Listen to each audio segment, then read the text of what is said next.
Yo, Fidzy here, aka Hegassen, and thank you for clicking on my One Piece manga chapter 991 review. This chapter, it was called Let Us Die. Let Us Die, of course, being the 9 Red Scabbards at the end of this chapter, waving their own death flags, and at the end, Kinemon proving once again why he is my favourite samurai, why he's one of my favourite characters, cutting Kaido's breath. I actually did not expect to see that. Of course, it makes sense. Firefox Kinemon can cut fire, so why can't he cut Kaido's flame breath? Kaido actually speechless. I was a little bit speechless as well while reading that because it was fantastic. I've just done my live reaction and I'm now going straight into the review. There is so much to talk about. I'm going to go through this and just share with you a few more of my extra thoughts. The beginning of this chapter, I thought it was a little bit weird and mixed because it looked like we kept kind of setting up for fights and then some of them didn't go anywhere, and with the current Wano arc I'm a little bit fed up of having set up and then nothing actually happening. The main example of this is Ulti and Page 1, who seem to have had loads of opponents and it's never gone anywhere. You know, 1 second Ulti is fighting Yamato and then she's not, and then Luffy is fighting Page 1 and then Sanji is fighting Page 1, and now in this chapter maybe it looks like finally we're going to get Usopp and Nami versus Ulti and Page 1, and I will be up for that. That will be really good. Although it does suck that, you know, Page 1 has already been pretty much beaten by, or at least a draw, but kind of beaten by Sanji and then punched by Luffy, like knocked his jaw, kind of KO'd him temporarily there in like one hit. And then now they're going to go continue fighting with Nami and Usopp. Maybe it would be a good way to see how much they've developed, but it just sucks that they have kind of been shared around by the Straw Hats quite a lot and not just had that one-on-one fight. But thankfully it looks like we are finally going to get into that. It's great to see Usopp actually getting back into the action. Shame he had to show that kind of cowardly side again by hiding behind Nami, but it was pretty funny. But Nami, what I really like here is when she says, you know, that wasn't me talking, because of the fact that Usopp was hiding behind her back. And then she's like, but whatever, come on, let's do this, you know. Previously, Franky had kind of scolded Nami a little bit, being like, come on, Nami, you got to stop hiding. You got to stop, like, trying to avoid the fight. We're in the fight now. You got to do this for Luffy. So it's great to see Nami step up here. She's been really kind of stepping up since Whole Cake Island, especially in Whole Cake Island. So it's great to see that continue here. So really good development for Nami. Unfortunately, we're not seeing it for Usopp here.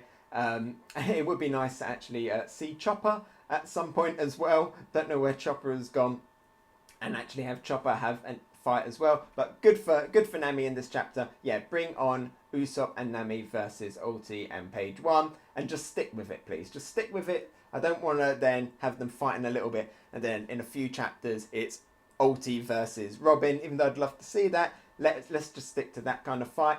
And then, so it was like that. So it was like, okay, cool. We're actually going to get some of the fights. And then we get into Scratchmen Apoo. And then suddenly Sanji's there. And it looks like Sanji is going to be fighting Scratchmen Apoo. And he's like, don't worry, Luffy. You keep running. You keep running and I'll take on Apoo. And I kind of thought that's how it was going to go. Luffy was going to keep running.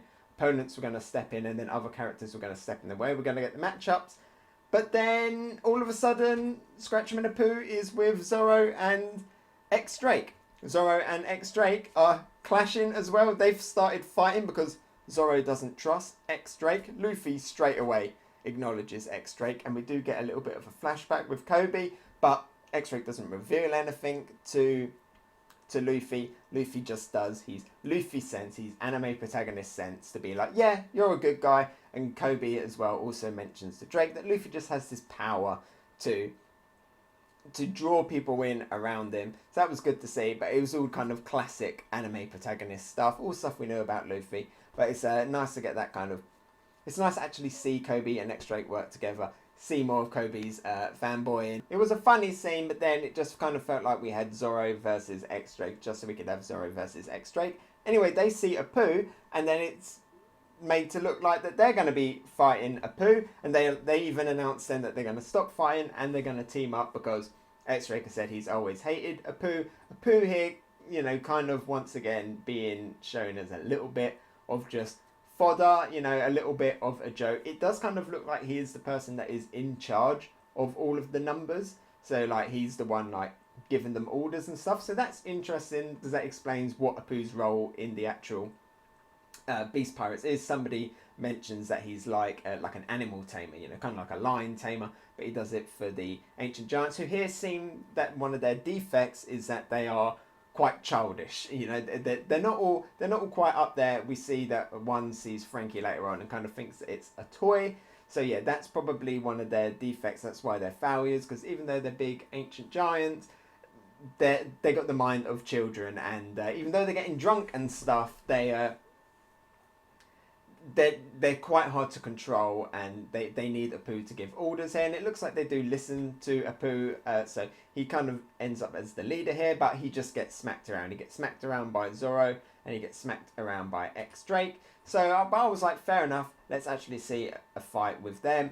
But then that gets interrupted, and Queen enters, and now it's kind of set up, are we going to get Zoro versus Queen and X Drake? I'd be hyped for that. Let's have Zoro fight Queen, because Zoro is needing a target. We've already kind of had speculation or hints that it's going to be Sanji versus King. So let's have Zoro versus Queen. But then X Drake is there as well. Is X Drake not going to go and fight Apoo like he just said? It was a little bit weird that, once again, as I said with Page 1 and Ulti, they were getting passed around different characters for the fights. And then in one chapter here, Apoo gets passed around multiple characters. And by the end, it doesn't even seem like who his final target's going to be. I do just want to start getting into these one-on-one fights. We're getting closer. I feel we're getting closer.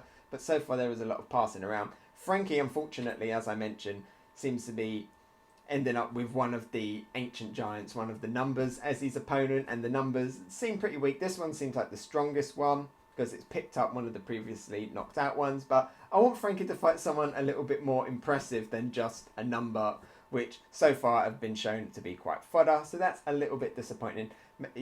Jinbe says, why don't you go and take him outside? Maybe on his way outside he can come across Sasaki and fight Sasaki. That would be pretty cool. And then Jinbe as well, he needs to team up and fight someone too.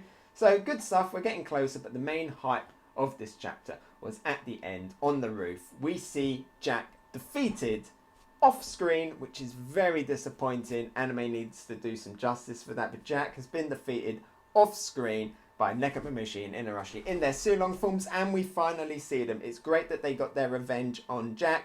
I just wish that we actually got to see it, because the only thing we got to see was Jack's tusk getting cut off by an unknown attack and them going in as silhouettes in the previous chapter. But we see them here in full and they look amazing. I mentioned in my live reaction, Inuarashi is my favourite of the two. I really like Nekomamushi's design, but Inuarashi just looks awesome. Inuarashi in base form, in normal form, his design is pretty boring to me. He's just a dog dressed up in human clothing, but here he looks awesome. He looks like a wolf. He's almost got like a kind of a ferrety, almost like a Kaido-like mouth, like a dragon-like mouth. Nekomamushi just looks like a bigger Nekomamushi with more of a flaming beard and more of a slightly vicious looking smile, but he always looked quite vicious anyway. But yeah, Inuarashi here. So Nekomamushi in base form, Inuarashi in Sulong form. And they get acknowledged by Kaido that they're just that strong. And Kaido is also acknowledging Jack, which is really good for Jack, because Jack was getting scolded by King and Queen. But here, Kaido is acknowledging him. And we see that Jack has actually defeated pretty much most of the minks. Pretty much all of the minks, really, apart from Nekomamushi and Inuarashi in their Sulong forms. They've all now reverted back to their normal forms. Because we see like Sicilian and that, and the giraffe one, and the sheep one, they're all back in their normal forms. Did we ever see Wanda in her Sulong form? So is she still to transform? So what's happened to Wanda? And obviously we know that Carrot hasn't gone Sulong again, so maybe she'll come up to the roof and join in or something, maybe after all of this fight with Kaido. But yeah, that's really good for Jack, because even though it was off screen, we find out that he actually managed to take on all of the minks in Sulong form, so proving that he is strong. He got acknowledged by Kaido, and then even though he got defeated, the people that defeated him are also acknowledged by Kaido. So for Jack, this was good. He's been defeated, but it's good. I don't feel like this is the end of Jack. I'm pretty sure he's going to come back later on. Maybe, you know, to help out Kaido a little bit later on, to be like, look, he said some nice stuff for me, so I'm now going to I'm going to force myself back into the battle. I don't think this is the end of Jack. I don't think we're going to get, as I mentioned when I did my live reaction, a cracker situation where he's defeated and then basically just disappears for the rest of the arc.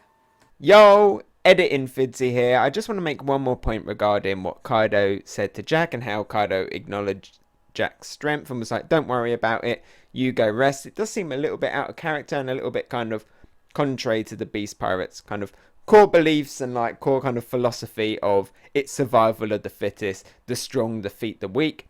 So it's weird here that we're seeing Kaido being so forgiving of Jack for being defeated. Of course, he's acknowledging Nekomamushi and Inuarashi's strength, and he is also acknowledging the strength that Jack has shown. But at the end of the day, Jack still got defeated, so it's weird to just kind of see him being so acknowledging about it. I guess that does show you how much of a good feat it was that Jack did, and how big of a feat it was that Nekomamushi and Inuarashi managed to defeat Jack. So it is good, but at the same time, it is just a little bit weird that it goes against what they've been talking about in all of the previous chapters of if you're strong, you know, you work your way up the ranks, but if you're weak, you're going to very quickly fall back down. And once again, maybe seeing like a slightly more softer side to Kaido once again. So it is interesting, but it's also, I think, a little bit odd that he was just so complimentary. And then finally, as I mentioned, at the end, Kaido goes in with his Dragon Breath. For a second, I thought he was going to like launch down loads of Draco Meteor style attacks because he looked like he was going to fire it into the air. But the beam comes in, and then Kinemon is like, I never actually considered the fact that your breath is just fire, so I can just cut it in two because I'm Firefox Kinemon. I'm the person who can split fire, and he does that here, much to Kaido's shock. Absolutely awesome.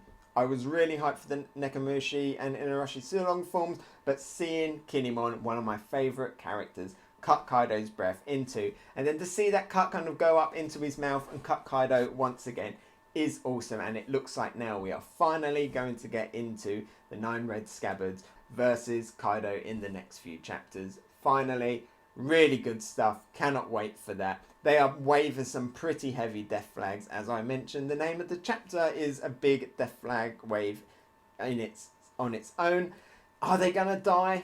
Some of them, maybe, you know. Izzo probably could die. Kawamatsu, Ashura Doji, I can see. Maybe Denjiro. And to be honest, I think a lot of them could die. The only one I don't want to see die, though, is obviously Nekomamushi and Inuarashi. And, of course, Kinemon, because Kinemon has a wife. I really want Kinemon to end this arc with his wife, retired, actually settling down and starting a family. But I definitely think some of these can be fodder and can be killed off. But this is Oda, of course. I don't think anyone is going to die, because as we've seen in the cover page story that has been going on for like ever, Pound is alive. He's finally reunited with his daughters here. Hopefully that is the end of it and we never have to see him again. I don't know if this is just meant to signal that Capone's story is over, a family has been born. Is he ever going to turn back up in the story? I don't know. We still have a Rouge to turn up at some point. But yeah, looks like that cover page story is finally over. Please, let's move on to something else. Let's move on to maybe a Katakuri cover page story. Overall, though, this chapter, it was pretty good. There was a lot of excellent stuff in there. A lot of disappointing stuff as well, where it just kept jumping around a little bit. But it's good that it finally seems like it's moving in a direction where we are going to start getting some one-on-one fights. But the Apoo stuff was annoying, where it was just like, Sanji's going to fight it. Yes, I'm hyped for that. No, Zoro and Drake are going to fight Apoo. Okay, I'm hyped for that. No, actually, they're going to fight Queen, and Apoo is just apparently going to be ignored. Okay, fine. Who's Apoo gonna fight? Jinbe, you step in, you fight Apoo. Robin, and as I mentioned, Chopper. Chopper still needs a fight. Hyped for Nami and Usopp, though, fighting Page 1 and Ulti. Please let that stick. Also, we didn't see Carrot at all as well in this chapter again. So Carrot has kind of vanished once again after all of the big Straw Hat reunion. I'm gonna give this chapter, because it did have some ups and downs, but overall quite a lot of hype stuff, especially for that last page. So if it wasn't for that last page, I would probably say purple tier, but that last page was very, very hype. Even though the Nekomamushi Inuarashi stuff would have been hype on its own, kind of. We'd seen him in silhouette, and unfortunately it did get spoilt for me, but this page did not see that one coming of Kinemon cutting the fire. So for that alone, I'm going to give this one a gold tier. Hey, so thanks for watching. What did you think? Let me know about it in the comments below. And if you enjoyed my video, maybe give it a like, and if you really liked it, why not subscribe? You can follow me on Twitter, Instagram and Twitch. Oh, and here's a related video you might enjoy, and something more fresh. I've been Hegassen, and I'll talk to you next time. Bye!